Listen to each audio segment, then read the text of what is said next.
Jesse says, I recognize that AI could never take your job. Given the fact that it's a human in front of other humans doing something spontaneous. True. Okay. I feel you. However, have you ever talked how the basis of AI is built on language models?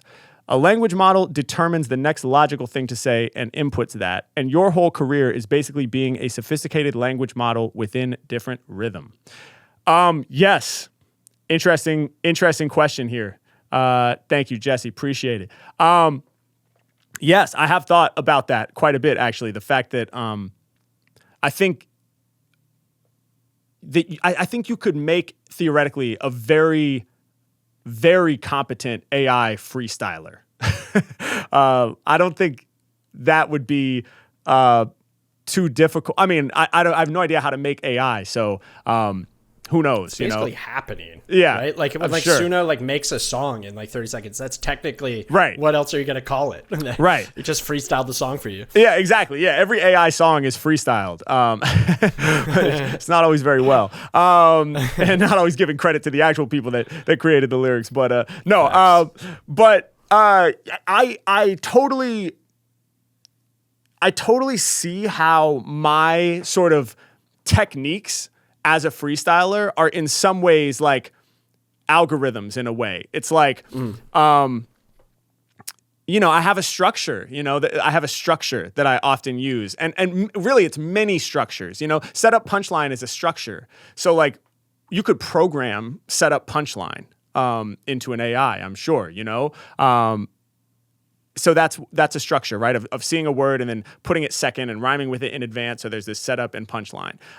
That's kind of like an algorithmic way of putting rhymes together in a sense, or doing like an A-B rhyme scheme. Again, this is patterned. This is a pattern. You could easily program that for an AI to rhyme A-B, or any other scheme you can think of. In fact, you could program an AI to do insanely complicated rhyme schemes that would be too long and elaborate for me to hold in my own head. A-A-B, A-B, A-A-C, A-C-C-D, and so on and so forth.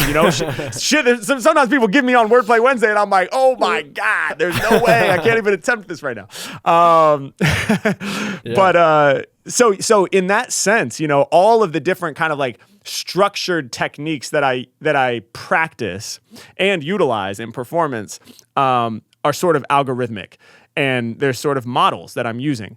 The thing is, in my head, I'm not thinking about them that way necessarily when I'm performing. They're not like at the forefront of my mind. They're kind of like in the background. Ideally, they're in the background kind of underpinning what's happening. They're informing the choices that I'm making, but it doesn't feel like I'm like, okay, I'm going to do A, B, A, B. Then I'm going to do a setup punchline, transpose so that the rhymes land on beat 3 instead of beat 4. Then I'm going to go into triplet flow. I'm not thinking about any of that shit ideally. Sometimes, like if I'm tired or nervous or there are other things distracting me, sometimes you do kind of actually have to lean on the technique to get you through it.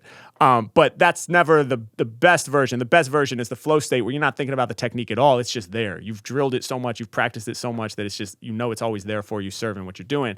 And then I'm thinking more like bird's eye view. Like, let me tell this story about James Bond saving the dinosaurs in the Bronx. That's what I got to think about, or whatever. Or let me focus on connecting emotionally with this person, who has shared something very deep and true about a struggle that they're going through. Let me be in my heart right now. I don't want to be in my mind right now. I want to be in my heart. And that's why we practice these things. So yes, I totally see, like, ever since this conversation around AI has dominated, the zeitgeist, right away I was like, I language models. That's what I'm into, kind of, in a way. Not AI language models, but language models nonetheless. And that's kind of what I'm practicing, is different models and different algorithms and different ways of puzzling the words together so that they'll rhyme and be effective. So yeah, that's why I kind of laughed when you first said I recognize that AI could never take your job. Although when you finished the sentence, it made a lot of sense to me. It's the fact that I'm a human in front of other humans doing something spontaneous, and that part, obviously, I can't envision how AI would replace that. And I think for me,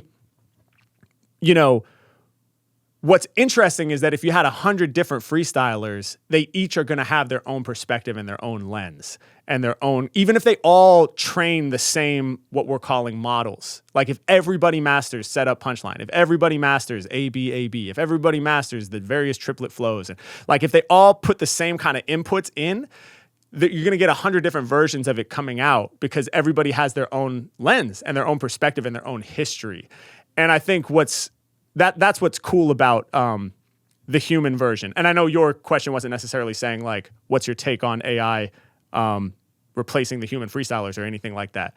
But you did make me think about it. I think that's what, to my knowledge, AI doesn't necessarily have, right, is like a perspective. And I might be talking out of turn because this is out of my wheelhouse. I don't know very much about AI, if I'm being completely honest with you.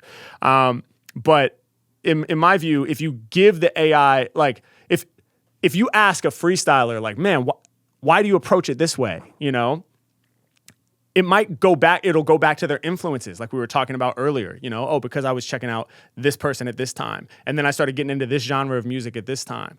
So, how'd you get into that genre of music? Well, I grew up in this country during this time, and this is the music that was happening. My dad was into this music. He played in a band that played this style of music. So it wasn't my choice. I was just hearing it. It's like, that's fascinating. How did your dad get into music? And so on and so forth, back through the lineage of humanity, right? It's really deep and rich, the places that these sort of like lenses and perspectives come from. And it's incredibly meaningful, I think, when we start to peel back the layers to understand why each person approaches it the way they approach it. So if it was an AI and it's like, well, why do you have that perspective? Because it was programmed.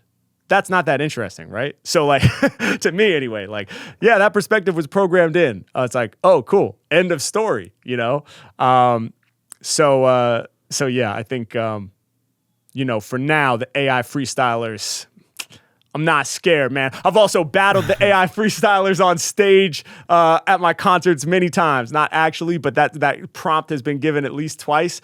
Harry Mack versus AI, and I was victorious both times. Granted, I rapped both characters. I also rapped the AI, so I probably gave myself an edge. But I tried to kill it as an AI. So who knows? Mack GPT. Mack GPT. That's right. Hell yeah. But great question, Jesse. Appreciate it.